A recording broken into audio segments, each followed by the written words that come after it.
දැනට ලංකාවේ නොකරපු දෙයක් කරන්න ලැබිච්ච ගැන ගොඩක් සතුටුයි. මොකද ඉදිරි බලාපොරොත්තුව තියෙන්නේ කොමන්වෙල්ත් ගේම්ස් සහ ඒෂියන් ගේම්ස් සහ වර්ල්ඩ් අල්ටිමේට් චැම්පියන්ෂිප් එකේ. ඉතින් ඩෝහා ඩයමන්ඩ් ලීග් තරගාවලිය වල පදක්කමක් ගන්න තමයි තිබ්බ එකම බලාපොරොත්තුව. මම ඒ දේ කරලා තියෙනවා. ඉතින් වර්ල්ඩ් අල්ටිමේට් චැම්පියන්ෂිප් එක තමයි ඊළඟට තියෙන ලොකුම කොම්පිටිෂන් එක. සහ ඩයමන්ඩ් ලීග් එකේ ෆයිනල්ස් තියෙනවා බ්‍රසල්ස් වල.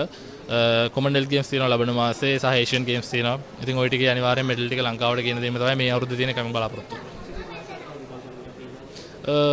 සෑහෙන උදව් කරපු කට්ටිය ගොඩක් ඉන්නවා. මොකද මේ මගේ මේ මෙඩල් එක මම මේ දිනන හැම දක්ෂතාවය පිටිපස්සෙම සෑහෙන ලොකු පිරිසක් ඉන්නවා උදව් කරපු. මම නම් වශයෙන් කියන්න බෑ. ඒ තරම් මිනිස්සු ඉන්නවා. මොකද මුලින්ම ස්තුතිවන්ත වෙන්න ඕන ඕගොල්ලෝ නිසා තමයි මම අද මෙතන ඉන්නේ. මොකද ඕගොල්ලෝ මට මේ විදිහට සපෝට් කරේ නැත්නම් ඉදිරියට යන්න මට සෑහෙන ලොකු බාධාවල් ටිකක් එනවා ඉදිරියට යන්න.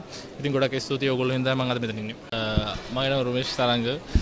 ඉතින් ඇත්තට ගොඩක් සතුටුයි සෑහෙන ලොකු දක්ෂතාවයල් 4ක් එක්ක ලංකාවට නැවත පැමිණීම ගැන. ඩෝහා ඩයමන්ඩ් ලීග් එකේ ඇත්තටම ලොකු ත්‍රෝහයකට යන්න පොඩ්ඩක් අමාරු වුණා. මොකද මම කම්පිටිෂන් 4ක් එක දිගට කරපු හින්දා. ඉතින් පළවෙනි ඩයමන්ඩ් ලීග් එක තමයි මොරොක්කෝ වල තිබ්බේ. ඒකේ මගේ පළවෙනි ඩයමන්ඩ් ලීග් එකේ ඉතින් ඒකේ මම සෙකන්ඩ් ප්ලේස් එක ලබා ගන්නවා. දෙවෙනිට යනවා රෝම් ඩයමන්ඩ් ලීග් එකේ තමයි මම ශ්‍රී ලංකා වාර්තාව අලුත් කළා. 92.62 දක්ෂතාවයක් දක්වලා ලෝකේ හොඳම විසිකිරීම 8 දෙනා අතරට සිලෙක්ට් වෙනවා. ඊට පස්සේ චෙක් රිපබ්ලික් වල ගෝල්ඩ් මීට් එකක් පාර්ටිසිපේට් කරනවා. ඒකේ ගෝල්ඩ් මෙඩල් එක දිනා ගන්නවා. ඊට පස්සේ ඩෝහා ඩයමන්ඩ් ලීග් එකේ ගෝල්ඩ් මෙඩල් එක දිනා ගන්නවා. ඉතින් ඇත්තටම ගොඩක් සතුටුයි. මට බ්‍රසල්ස් වල තියෙන ඊළඟ ඩයමන්ඩ් ලීග් ෆයිනල් වටේට මම මේ වෙද්දි සිලෙක්ට් වෙලා ඉන්නවා. ඉතින් ගොඩක් සතුටුයි. මොකද මගේ ඊළඟ බලාපොරොත්තුව තියෙන්නේ කොමන්වෙල්ත් ගේම්ස් එකේ මෙඩල් එකකට යන්න සහ ඒෂියන් ගේම්ස් එකේ. තව වර්ල්ඩ් අල්ටිමේට් චැම්පියන්ෂිප් එක තියෙනවා හංගේරියාවල. සෑහෙන ලොකු කම්පිටිෂන් තියෙන අවුරුද්දක් මේක. ඉතින් ලොකු දෙයක් කරන්න බලාපොරොත්තු වෙනවා.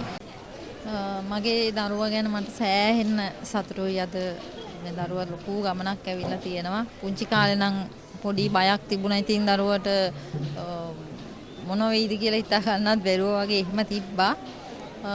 දැන් අද සෑහෙන සතුටුයි. ඉතින් අද දරුවට උදව් කරපු සෑහෙන පිරිසක් ඉන්නවා. මගේ මහත්තයාගේ පැත්තේ ෆැමිලි එකේ සියලු දෙනාත්, මගේ පවුලේ සියලු දෙනාත්, ඒ වගේම මේ ලංකාවාසී සියලු දෙනාටත්, ලෝකවාසී සියලු දෙනාටත් සෑම දිනාගේම අත් උදව් ඇතුව ආශිර්වාදය ඇතුව දරුවා ලොකු ගමනක් ගියා.